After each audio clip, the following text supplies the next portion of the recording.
ಸುಖಕ್ಕೋಸ್ಕರ ತನ್ನ ಬಾಳ್ನ ತ್ಯಾಗ ಮಾಡೋನೇ ದೊಡ್ಡ ವ್ಯಕ್ತಿ, ಮಹಾನ್ ವ್ಯಕ್ತಿ.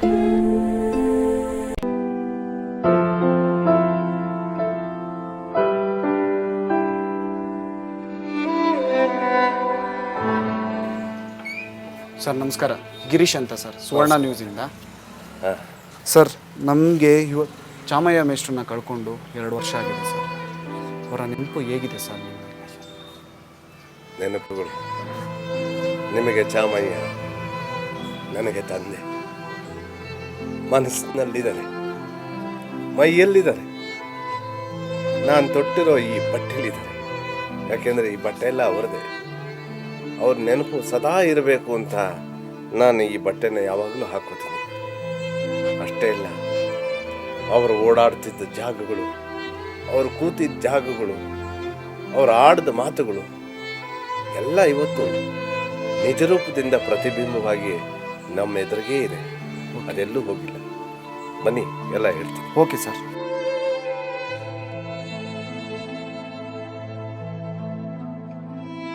ಅಶ್ವಥ್ ಅವರ ಯಾವ ನೆನಪು ನಿಮ್ಮನ್ನ ಕಾಡ್ತಾ ಇದೆ ಸರ್? ಮೊದಲನೇದಾಗಿ ಹೇಳಬೇಕು ಅಂತಂದರೆ, ನನಗೆ ತಟ್ಟಂತ ಜ್ಞಾಪಕ ಬರದೆ 18ನೇ ತಾರೀಕು ಜನವರಿ 2015 ನಮ್ಮ ತಂದೆಯವ್ರನ್ನ ಕಡೆಯದಾಗಿ ಅಂತಿಮ ದರ್ಶನಕ್ಕೋಸ್ಕರ ಈ ಪಾರ್ಕಲ್ಲಿ ಇಟ್ಟಿದ್ವಿ. ಮೊದಲು ಅದ್ರ ಬಗ್ಗೆ ಹೇಳ್ತೀನಿ. ಬನ್ನಿ.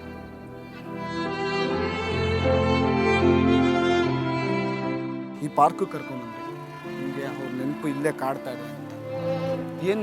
ಏನಿದೆ ಸರ್ ಈ ಪಾರ್ಕ್? 18ನೇ ತಾರೀಕು ಬೆಳಗಿನ ಜಾವ ಸುಮಾರು 1:15ಗೆ ನಮ್ಮ ಫಾದರು ತೀರ್ಕೊಂಡ್ರು.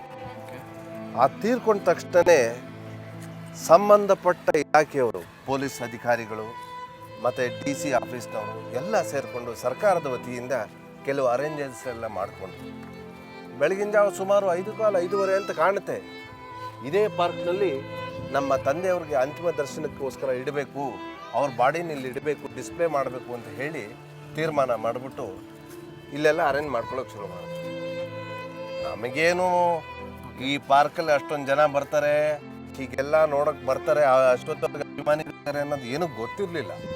ಅಂಥದ್ರಲ್ಲೂ ನಾವು ಮನೆ ಹತ್ರ ಏನೋ ಮಾಡ್ಕೊಳ್ಳೋಣ ಅಂದ್ಕೊಂಡ್ರೆ ಇಲ್ಲ, ಅವರು ಪಾರ್ಕಲ್ಲೇ ಇಡಬೇಕು, ಜಾಸ್ತಿ ಜನ ಬರ್ತಾರೆ, ಕ್ರೌಡನ್ನು ಕಂಟ್ರೋಲ್ ಮಾಡೋಕ್ಕಾಗಲ್ಲ ಅಂತೆಲ್ಲ ಹೇಳಿ ಕೊನೆಗೆ ಅವರೇ ಇನ್ಸಿಸ್ಟ್ ಮಾಡಿದ್ರು. ಸರ್ಕಾರದಿಂದನೇ ಇದು ಆರ್ಡರ್ ಬಂದಿದೆ ಸರ್, ದಯವಿಟ್ಟು ನೀವು ಕೋಆಪ್ರೇಟ್ ಮಾಡಿ, ಅವರ ಅಂತಿಮ ದರ್ಶನಕ್ಕೆ ಎಲ್ಲರ ಇಡಲೇಬೇಕು ಅಂತ ಹೇಳಿದ್ರು. ಸುಮಾರು ಎಷ್ಟು ಜನ ಸೇರಿದ್ರು ಸರ್? ನನ್ನ ಅಂದಾಜಲ್ಲಿ ಅವರು ಹೇಳಿರೋ ಪ್ರಕಾರ 1 ಲಕ್ಷ ಜನ ಬಂದಿದ್ರು ಅಂತ ಹೇಳ್ತಾರೆ. ಇಟ್ಟಿದ್ದು ಸುಮಾರು ಒಂದು 4.25 ಗಂಟೆ ಕಾಲ ಅಥವಾ 5 ಗಂಟೆ ಕಾಲ ಅಂತ ಕಾಣುತ್ತೆ. ಇದೇ ಜಾಗದಲ್ಲಿ ಅವರ ಬಾಡಿನ ಇಟ್ಟಿದ್ದು. ಆವಾಗ ಈ ಕಡೆ ಬರೋರು ಹೀಗೆ ಹೋಗೋರು, ನಮಗೆ ಹೆಚ್ಚಾಗಿ ಅದರ ಕಡೆ ಗಮನ ಇಲ್ಲ.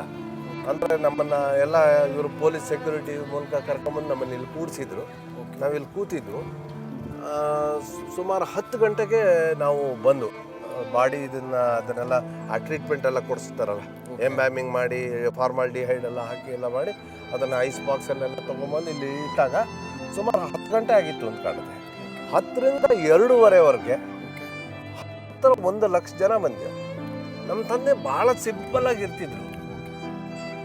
ಸಿಂಪಲ್ ಆಗಿದ್ದವ್ರಿಗೆ ಇಷ್ಟೊಂದು ಪ್ರಾಮುಖ್ಯತೆ ಕೊಟ್ಟಿದ್ದಾರೆ, ಇಷ್ಟೊಂದು ಜನ ಇಷ್ಟಪಡ್ತಾರಲ್ಲ.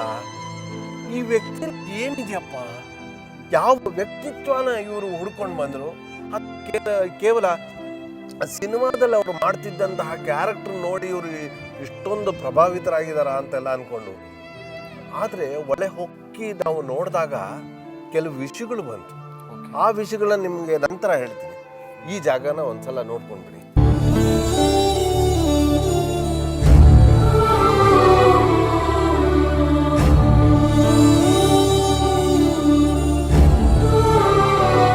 ಅಷ್ಟು ಜನ ನಾನು ನೋಡಿದಾಗ ನಿಮ್ಗೇನು ಅನಿಸ್ತು ಸರ್?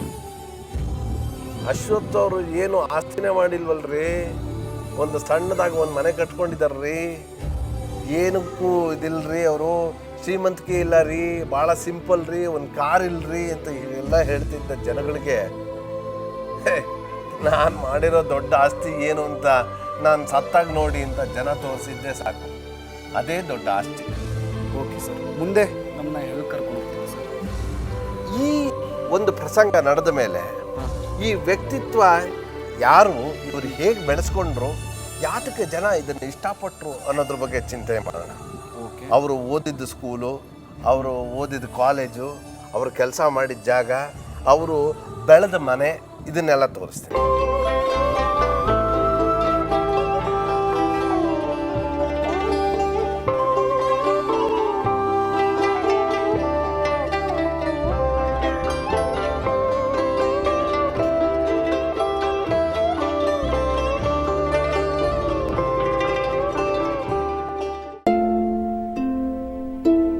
ಇತರರ ಸುಖಕ್ಕೋಸ್ಕರ ತನ್ನ ಬಾಳ್ನ ತ್ಯಾಗ ಮಾಡೋನೇ ದೊಡ್ಡ ವ್ಯಕ್ತಿ, ಮಹಾನ್ ವ್ಯಕ್ತಿ.